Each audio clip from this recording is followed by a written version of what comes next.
Season 2 of the Pat and JT podcast. Oh man, I'm here at last. The best time, always gonna be the best. Come on! Exclusively on the Hurrdat Media Network. 402, I heard the sniff. 402-403-9478. That's how you can text us. And there's a voicemail. You can leave voicemail if you want as well. We love that. And you can also get on our Facebook page, Instagram, or Twitter. It's Pat and JT.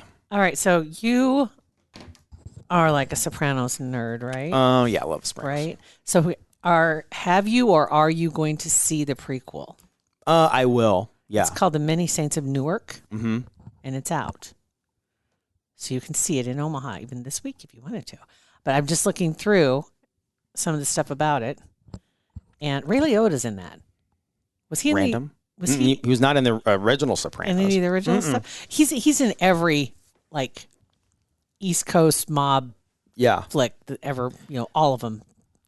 Ever since they decided they were going to make this prequel, and they've kind of started, all this information about the original Sopranos and about James Gandolfini, and I knew that he made a ton of money on that show, and the show was huge, obviously.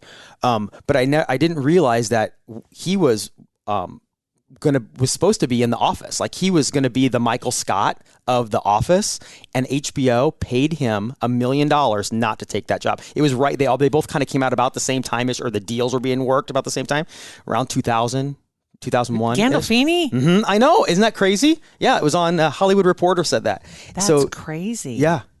Ray Liotta is like one of those actors, and I know I've said it before, and I'll say it 1,000 more times. I always liked him. He just was always right on the cusp. Mm-hmm. He's just like always right there. But then instead, he's the guy that they eat his brains out of his head, right? He's the guy that he makes it offed. 80 minutes in the movie, but doesn't make it to the end. He's in all these great movies. He was Shoeless Joe Jackson. That's right. Field of Dreams? Or not Field of Dreams. Yeah. Field of Dreams. And he was Hannibal, obviously. But he's in so many movies. You see him in so many. It's like he's so close to being a huge star, but he's just not. But anyway, he's in this. But one of the reviews I read said that people were mad because the young Gandolfini character, Anthony, whatever, right? Tony Soprano, didn't get enough showtime. They didn't feel like he got enough FaceTime in the movie. Oh, that's interesting. Yeah. I mean, some stuff on that. I was like, in The Sopranos itself, I mean, obviously Tony's the main character, but maybe there are other characters that, in my opinion, I liked better than Tony Soprano. So maybe they wanted to develop that, because they can't do anything more with Tony Soprano. They can with him, with his son. But it's showing how all these other characters contributed to who Tony Soprano was. Yeah. It says, caught up in the changing times is the uncle he idolizes, Dickie Moltisanti. That's right. Moltisanti, yeah. Whose influence over his nephew shapes basically the rest of his life. Yep. And becomes a mob boss. Interesting. So I'm wondering if that's Ray Liotta's part. Maybe. That would be, maybe. I bet that is. Interesting. Yeah, I'm excited to see it. Yeah. I will not probably go. I'll probably wait till it gets out. Beth and I have never been to a movie together. Ever been to a theater together. So we'll never. Right? So she's not a big movie person. I'm like, well, now that I used to take the kids to see movies, but me and just go sitting and watch an adult movie, I just don't. I don't see the point. And I know that the media, or what do I say, the film people are like, oh, what? Because the experience with the big screen and that whole thing. I'm fine with my 42-inch 100% experience. 100% wall in my kitchen or my living room. 100%. And the pause button. That's what I'm really all about. And the I almost said just defaulted to alcohol, but whatever you have in your kitchen, and it's not $15 to go, $25 just to go up to the concession stand for two things. That's just it. And I know a couple of theaters, are trying to do what they can to get people to come in by serving food and serving, not making you come to the stand, but coming to you and serving alcohol and all that good stuff, trying to make it more. And that's kind of cool. That would be kind of a cool deal, but it's still not. No, it's not the same. It's just not the same. I get too Thai. And then you mix in a cocktail and a full belly. You want to be able to hit pause and then resume the next day. And it goes right back to where you were. I wish there was an app, though, or like something on your smart watch or whatever you're wearing that can sense when you're asleep and pause it for you automatically. Pause it right there. Because you never remember. Then you try to find that sweet spot. Like, I kind of remember that. I don't remember. Kind of. I've done that when I'm watching a series. I got caught up in... it's called 911. It's a TV series, right? And I just happened to come across it and like, God, I forgot about that. And there was a new season that came out this year. So there's a whole slew of episodes to get caught up on. And I, of course, found it right before I went to bed. And so I'm like watching one of the episodes. I'm like, oh my God, this is great. The next morning I wake up and I'd watched all 10. Just Like, no, I didn't. that is not that feature is kind of annoying when you watch short episodes of like The Office or whatever, and you're awake watching them, and then it asks you, "Are you still there?" We just want to keep. You can change that. Well, but I like that. I don't like that, but I like that in instances like that where if you're not there, it'll stop it in the middle of the night. Yeah. Is when you're outside, like I do have a TV out on the backyard or the back patio, and so play music or just stuff and have movies on or whatever when I'm outside, and it does that and have to run all the way across the yard. Oh my gosh, the first world problems. That is just terrible. God, terrible. Can't you tie like Alexa to it and make her do it? I did have that out there, but then I needed an additional. I have the additional speaker bar. The speaker on the TV is better than just the dot. You know what I mean? Yeah. I could add other speakers to it, but it's a lot. It's a lot of stress. It's a lot of pressure right there. Right now, I know how everything plugs in, so that's the way it's going to stay. It's just a lot. It's a lot of pressure. Oh my God! See, what else did I come across yesterday?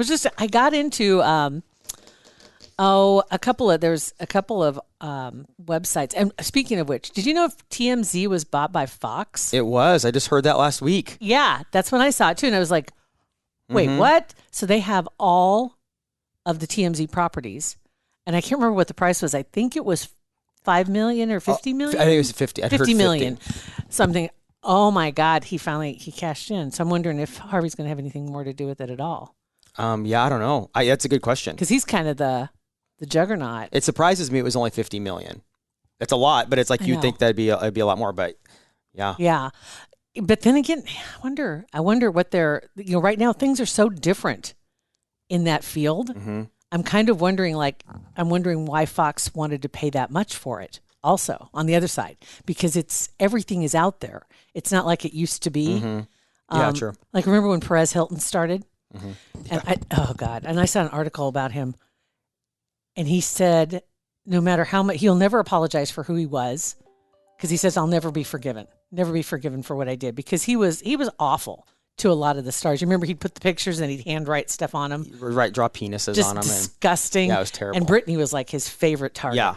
He went after her hard, which some now looking back could argue he probably contributed to a lot of the stress in her life. I think he probably played a big part Massively. in it. A lot of those people, TMZ, a lot of those people did. TMZ not so bad. I guess I feel like they're not so intrusive.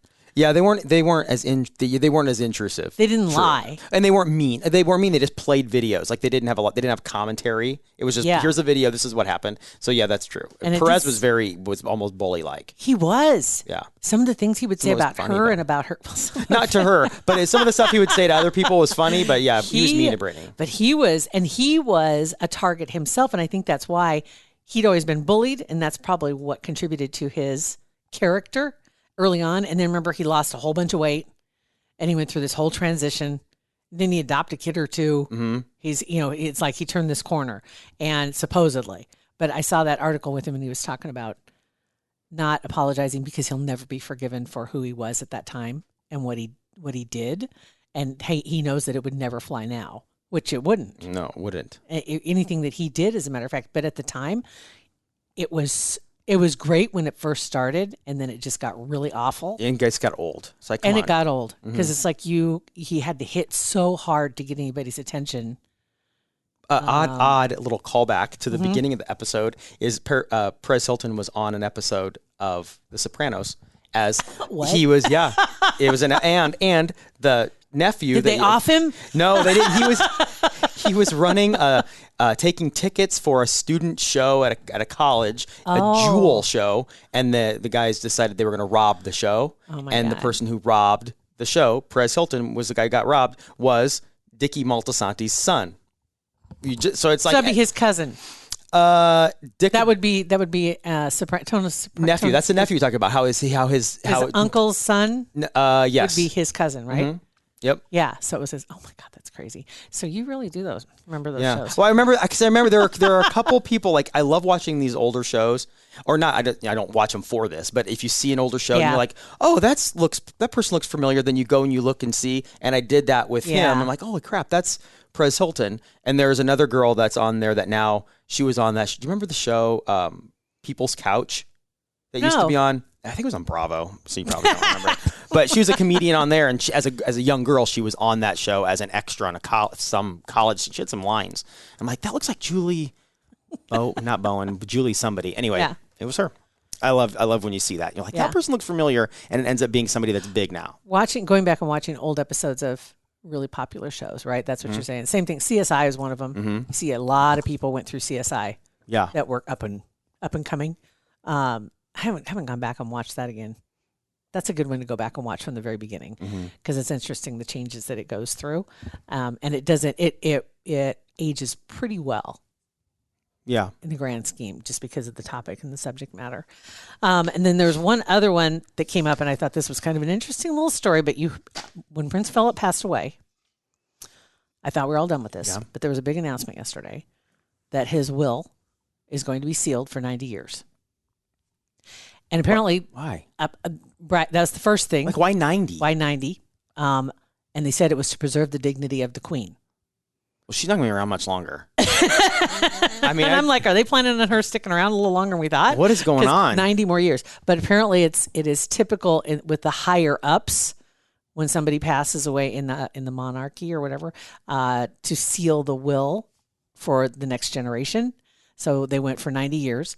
But it's interesting in this day and age to see that because it seems so archaic. Yeah. To say that, it's like, why are we, what for the dignity of the Queen? What's exactly in there? And that's when all the speculation came out because of That's weird. mistresses, possibly other children, possibly other dalliances. Epstein came up in the conversation because there was obviously, because of Andrew, Yeah. there was some connection. And so they're wondering what So I mean, else. it gets sealed. Like, they don't execute the will, or like if he leaves, The family gets to see it. do they get, like, if he leaves whatever the boys each $1,000 or whatever? Like, do they get their money, or do they Yeah. have to wait? Okay. Yeah, everybody gets just whatever can't that was see in it. the will, which is something else that's kind of crazy because I always thought that the and I don't know a lot about the Windsors, but the royal family, they don't really own anything, do they? Doesn't it? I mean, it's like they're just like taken care of by the Yeah, they're just yeah. government. I mean, They probably do have a lot of money, but I don't they don't know have how they have money because they. That's a good question. I don't know. I They live don't- in some really big houses. right, but I think the I think own most of that. I think so. I mean, unless they have, like, they live in the castle, and that's obviously the people's house or whatever. Yeah. And then they have other proproperties. Maybe they own those other properties. I don't know have how no that- idea. I have no idea how that works. But It there just was some sounds all question. it's all super douchey. And on that note, that's how this episode got its name. It's all super douchey. I love it. I wasn't even thinking about that, but yes. Thanks for listening to It's All Super Douchey. It's Pat and JT, Twitter, Instagram, and Facebook. Thanks for listening.